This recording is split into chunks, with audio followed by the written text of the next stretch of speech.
When the draw came out, this is one of the matches that everyone would have been salivating over. The prospect of Carlos Alcaraz versus Jannik Sinner in what can only be described as a potential blockbuster affair. The head-to-head is 4-3 in favor of Sinner, and he is the man of the moment at the moment. He hasn't lost a single match in 2024, unbeaten.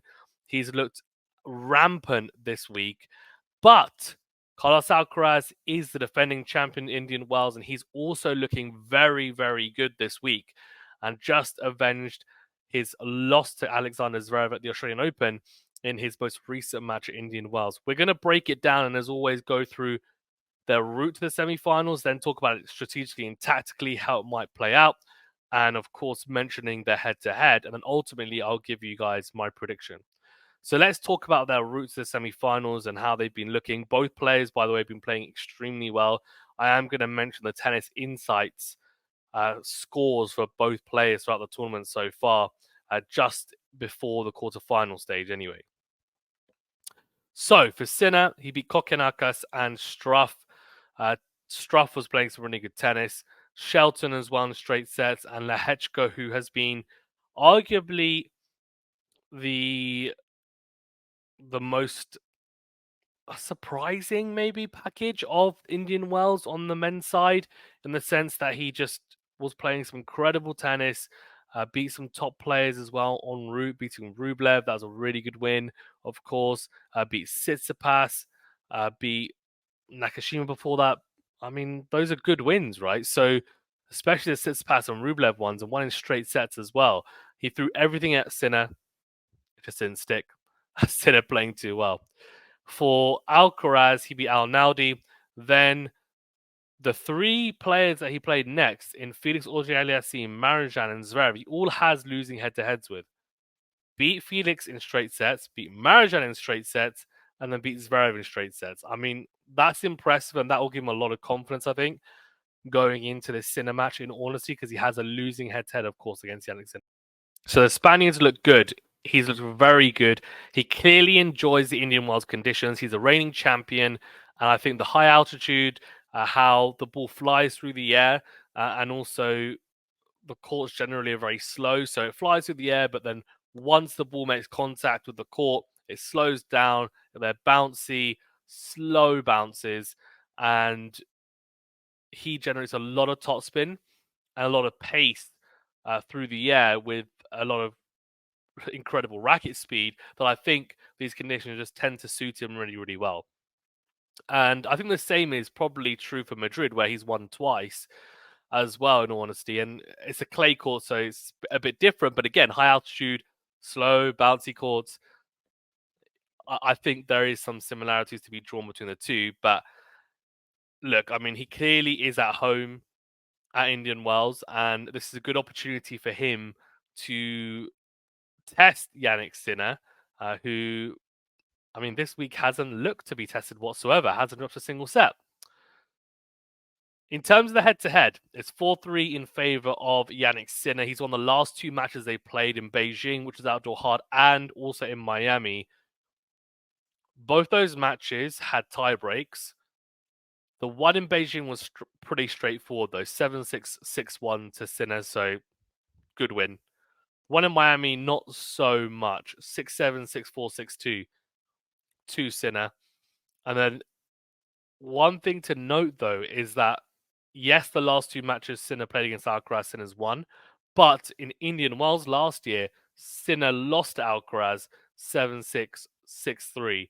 And most likely, in fact, every single match they played, there's been at least one tiebreaker. Incredible. Incredible stat. Yeah, so every single match, that is 7 matches played, and they've played 8 tiebreakers. I mean, chance that they'll make chances that they'll play another tiebreaker in this match is probably pretty high, I'd imagine, given that they've played at least one in every single match they've played so far. So, I mean, it's interesting, right? Sinner is clearly playing really well at the moment. He leads the head-to-head. On top of that, he's won the last few times they played. But Alcaraz, reigning champion, enjoys the conditions. Plus, he also beat Sinner last year en route to the title. So, It just means these interesting factors lead us into what can only be described as a very intriguing discussion to be had on how this match is going to play out.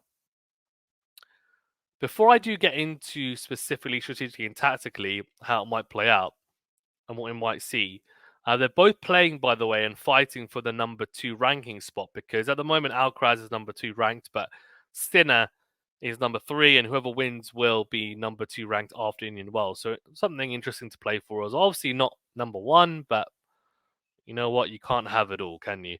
And they're getting there. They're getting there. In terms of the serve insights, so let's talk about tennis insights quickly, and then I will get into and dive into the tactical side of things. Serve-wise, Sinner's been serving better, according to Tennis Insights. 8.1 on average this week.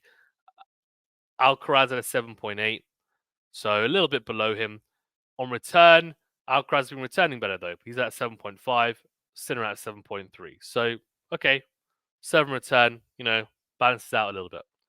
Forehand, Sinner has been phenomenal with the forehand, 9.3. Alcaraz at an 8.9. It has to be said, though, he was hitting his forehand at a 9.5 apparently against Zverev. This is out of 10, which is just phenomenal. And he played some really good tennis. And these stats or these insights were made just before the quarterfinals. Backhand-wise, Sinner an 8.5 and Alcaraz at a 7.7. So Sinner off the ground strokes, stronger than Alcaraz, according to stats anyway. Return, Alcaraz has the advantage. Serve, Sinner has the advantage. Okay. The steal percentage, by the way, so a percentage of points stolen. So these are points that you're not really in control of, and you're not expected to win, but you come up with something either potentially special and you steal the point. Alcaraz at a 44%, whereas Sinner's at a 35%. So that's pretty impressive from Alcaraz, to say the least, and not surprising, but in order to steal points from Sinner, he's going to have to play exceptionally well. Let's just say that. So, how's it going to play out? What to look out for tactics-wise? Well, in the past, Sinner's had success in the ad-court exchange, just going really hard into the backhand of Alcaraz and pummeling that side and being able to dominate that rally, right? Those rallies from that ad-court exchange, backhand to backhand, or even with the in-to-out forehand to the backhand, vice versa. He's been able to rush Alcaraz on that side and really take advantage of what at the time was a weakness in Alcaraz's backhand defense. And Alcaraz was struggling, hitting a lot of backhand slices, but not hitting them because it was a tactical use of the backhand slice, but because he was being rushed, and it felt like that was the only shot he was able to hit because Sinner was just so relentless on that side. Then, however, though, he has had success also going forehand to forehand. A la Beijing, the last match they played. Sinner's forehand has been phenomenal for the last year or so, and it continues to be so. He served extremely well against Alcaraz the last few times they played, and that's kind of been a theme that's followed on. His serving motion has changed from a platform to pinpoint. He changed it halfway through last year, and it's paid incredible dividends, of course, winning the Australian Open. He seems to have more control on his serve, a bit more pop as well, and the biggest thing is the serve placement.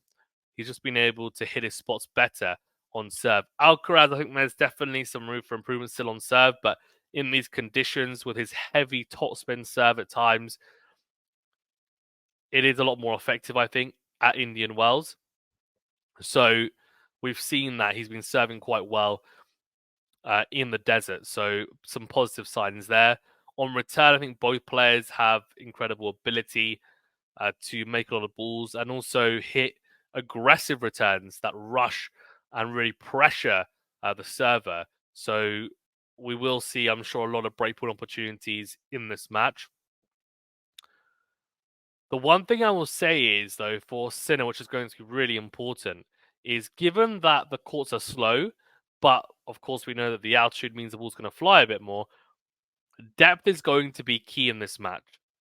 If Sinner can hit the ball deeper than Alcaraz, he's going to put himself in a really good position to win the match. And that tends to be the case in most tennis matches anyway. But I think especially on these courts, because if he doesn't hit the ball deep enough, what's going to happen is Alcaraz is going to be able to come forward more because the ball's not going to get through the court as much. It's not going to penetrate through the court as much. Even with someone with the incredible shot making power that Sinner has, he's still not going to have the type of pop that he usually would have on some of the faster courts, like the Australian Open, for example.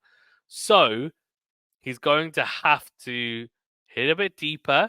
Alcaraz has got great athleticism and defense, as does Sinner.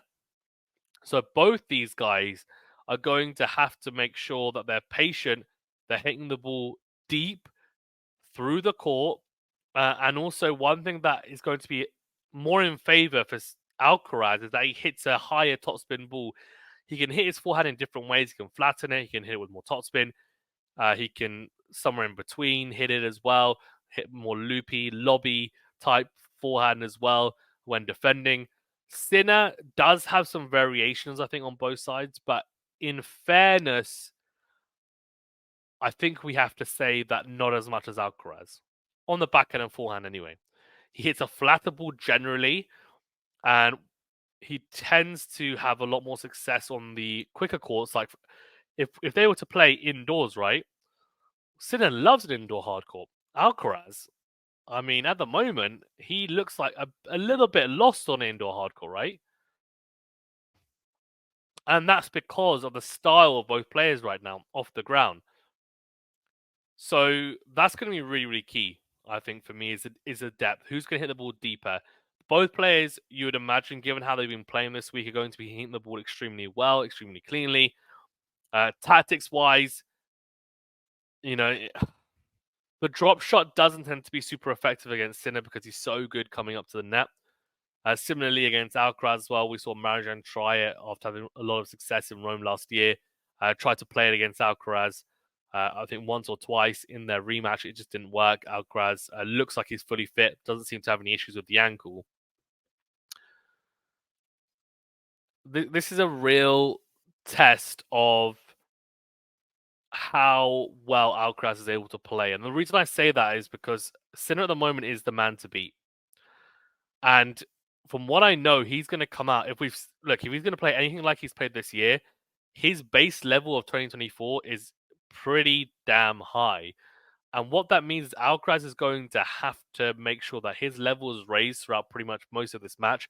And that means serving well, having a higher first serve percentage, hitting his spots, making sure that he doesn't miss a lot of second serve returns as well, making the most of his opportunities. Because in all honesty, I think Sinner is the favourite going into this. He is, despite the conditions and despite Alcaraz being the reigning champion. So I just think the conditions will have a bearing, yes, but form-wise, Sinner is playing extremely well. And the fact that he hasn't dropped a single set, the fact that he seems to be reveling in the pressure of matches and seems to be thriving in the pressure points is an incredible positive for the Carata boys, or the Carota boys, even, if I pronounced that right, and the Italians. But for Alcaraz, it just means that he's going to have to be not just solid in his game plan, but mentally up here. He's going to have to play those big points well. And I think this match could easily be a match of small, small margins and fine margins, that is. And it's going to be who steps up to the plate and takes their chances and opportunities more than the other. And this year, it's been Sinner. Can Alcaraz stop him? Can Alcaraz be the first player in 2024 to beat Sinner? In honesty, if he was going to do it, in this current scenario of how both players are playing in this time of the year, I would say Indian Wells Madrid is the best opportunity for Alcaraz to beat Sinner. At the moment, that is. That being said, Sinner is playing extremely well. Extremely well. And even though I think the conditions are slightly more suited to Alcaraz, I just think the form is going to shine through for Sinner. I think he's going to win in 3 sets. I wouldn't be surprised if Alcaraz wins in 3 sets. I wouldn't be surprised.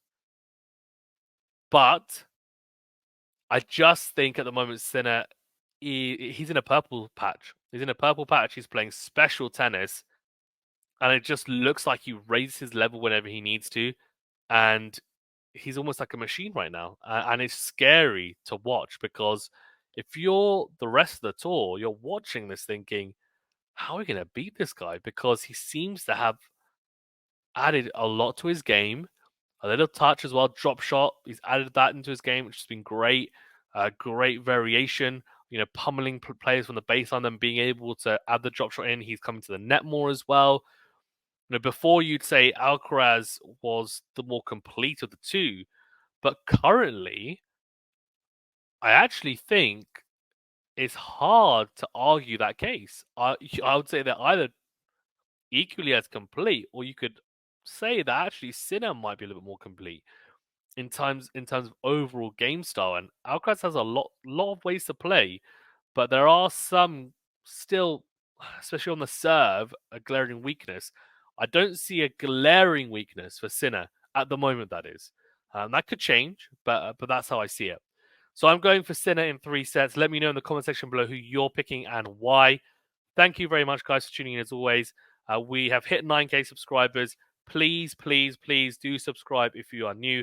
We're on the road to 10K subscribers. We want to get that as soon as possible. We appreciate each and every one of you, especially our members. You guys are legends.